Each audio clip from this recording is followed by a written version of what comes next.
Death certificate? Hindi naman patay si tatay ah. Anak, alam kong nasa kwarto ka ng tatay mo. Si nanay. Anak! Nay, tawag niyo po ba ako?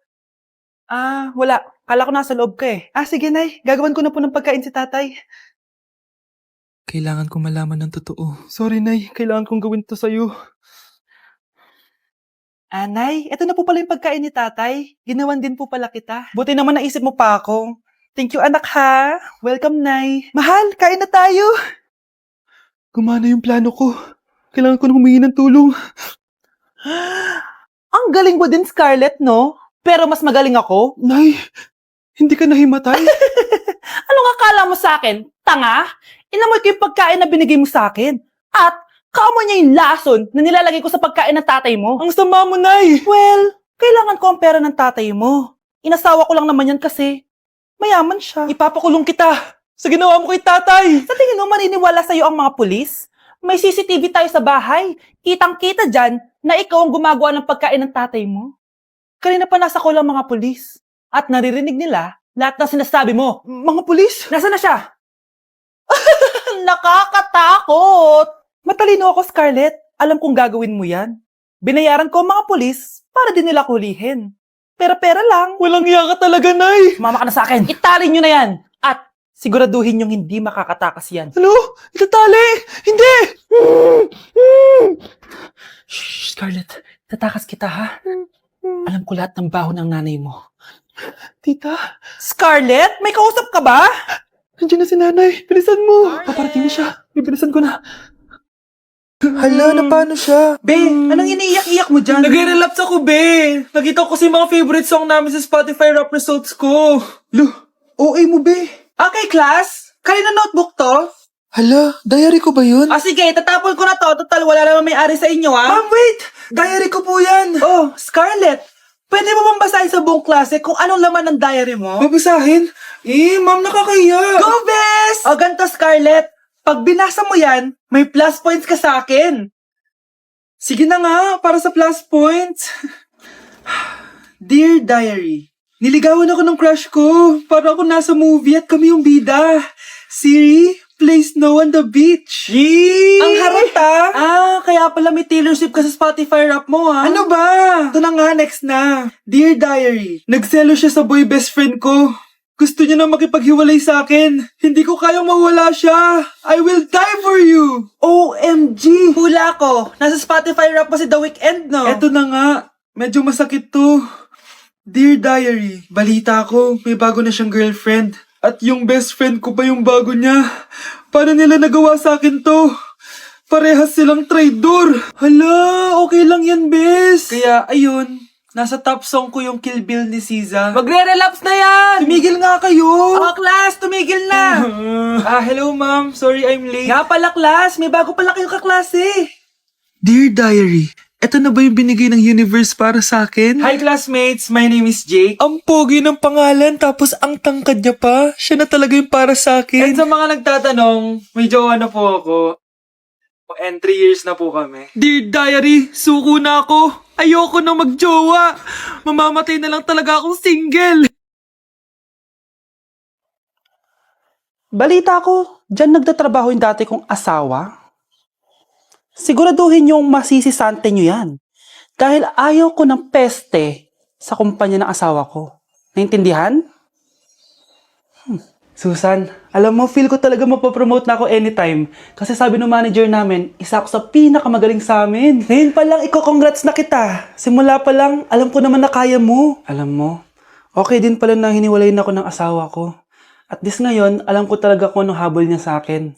Yun ay pera. Madami pang ibang babae dyan, ano ka ba? Tsaka ang importante ngayon, nakafocus ka sa pagpapaganda ng buhay nyo. Oh, luto na to. Kaya na tayo. Yes po, ma'am. Okay po.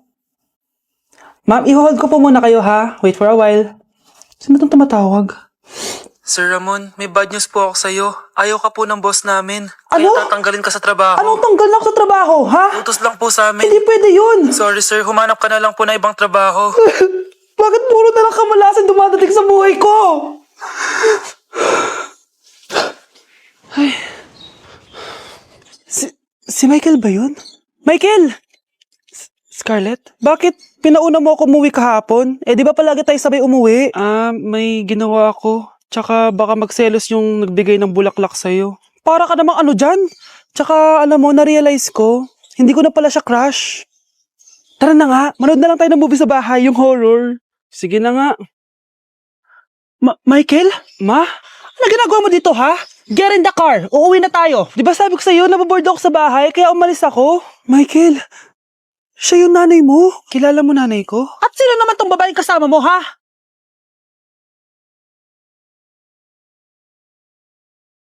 Nay, sorry. Napagastos ka pa tuloy sa pagpapa-hospital sa akin. Ano ka ba, anak? Nawala na nga sa akin yung kuya mo, di ba? Ayoko namang mawala ka din sa akin. Hello po, good morning. Dok, ano po balita? Makakalabas na po ba si Scarlett bukas? Ma'am, may good news po ako. Pwede na po lumabas si Scarlett bukas. Salamat sa Diyos! Hindi na ako magiging pabayang ina. Ayoko na maulit yung nangyari sa kuya mo. Nay, ano pala nangyari kay kuya? Hindi mo pa nakakwento sa akin yun. Ha? Bata pa yung kuya mo, anak, nung nawala ko siya sa palengke. Mare, magkano tong sitaw? 50 na lang sa'yo, Mare. Ang mahal naman, Mare. Pwedeng 20 na lang to. Mga laruan ba yun? Ang ganda nun na. O siya, sige na, kumare naman kita eh. Ayun yung gusto ko sa'yo eh. Tara na, anak. Anak, anong lugar na to? Nasaan yung batang yun? Nasaan na si nanay? Nay! Anak! Ate, may nakita po kayong bata dito? Ay, wala po akong nakita eh. Nasaan na ba yun? Anak! Simula noon, hindi ko na nakita yung kuya mo, Scarlett. Hanggang sa may pumuntang pulis sa bahay natin. Ang sabi nila, patay na daw siya. Grabe naman yung nangyari kay Kuya Nay. Ang lungkot naman po pala nung nangyari sa kuya ni Scarlett. Sige na po, ma'am. Kailangan ko pa po bisitahin yung mga ibang pasyente. Sige po, Dok. Salamat po. Anak, ang importante, makakauwi ka na bukas. Opo, Nay. Makakapag-thirst trap na ako ulit.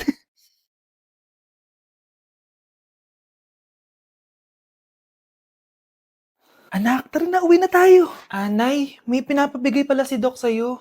Oh, ano naman kaya to?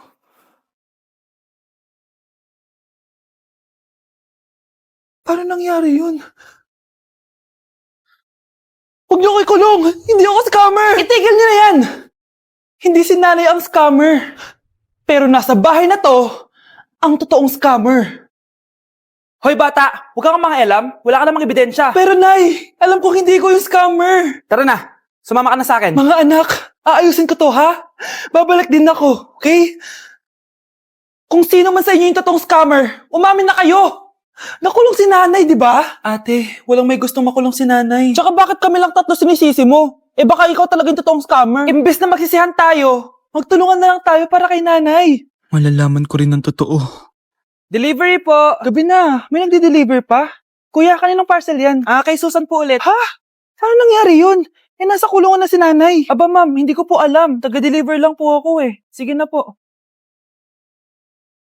Oh, nasa gitna yung kalaban ha? Hoy, ayusin mo na itong mga damit mo.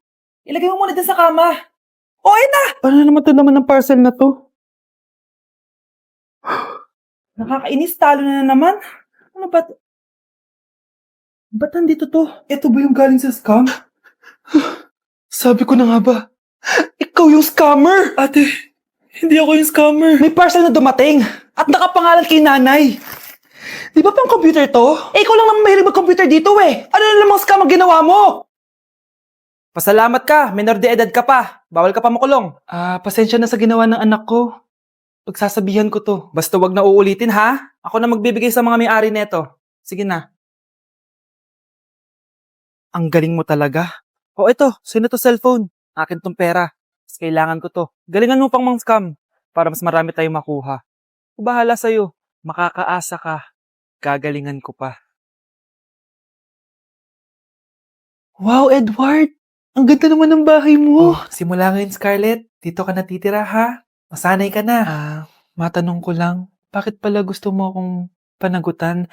Eh, di ba iniwan mo na ako? Scarlett, hindi naman talaga kita iniwan. Alam mong, kinailangan ko lang sumama ng matagal sa ibang bansa. Kasama yung mga magulang ko. Ang importante, nandito na ako, Scarlett. Bubuo na tayo ng pamilya. Ang sarap naman pakinggan nun. Oh, Scarlett, bakit? Ang sakit ng tiyan ko. Ha? Teka lang, tatawag ako ng nurse, ha? Diyan ka lang. Edward? Buti na lang dumating ka, tita. Naku, Edward, salamat sa pera, ha? Makakasiguro kang kay Scarlett Lato mapupunta. Bakit nandito yung babaeng yan, ha? Paalisin niyo yan! Ha? Anong nangyayari? Scarlett, anak, di mo ba kilala? Nanay mo ko. Hayaan mo, baka dala lang ng pagbubuntis niya. Tawag lang po ako ng nurse, ha? Scarlett, dyan ka lang, ha? Edward, wag mo ko iwan, please! Wag mo ko iwan dito sa babaeng to!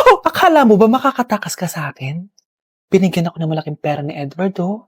Nakuha ko na yung gusto ko. Ngayon, pwede ka na mawala. Nay, wag po, please. Scarlett, pigilan niyo babaeng yan! Brianna? Tita, anong ginagawa niyo kay Scarlett, ha? Wala. Ina-adjust ko lang yung unan niya. Napakasama mo, tita. Sariling anak mo, papatayin mo? May ipapakulong ako dito. Ano? Kulong? Edward, nakatakas siya. Scarlett, hayaan mo na siya. Hindi ka na niya pwedeng saktan, ha? Paano yung pera? Buti na nakatakas ako. At least may cheque naman ako. Nasaan na yun? Nasaan na yung cheque? Ito, naiwan niya. Thank you, Edward. Masaya ako para sa inyo, ate. Scarlett, Brianna, hanggat nandito ako, poprotektahan ko kayong dalawa.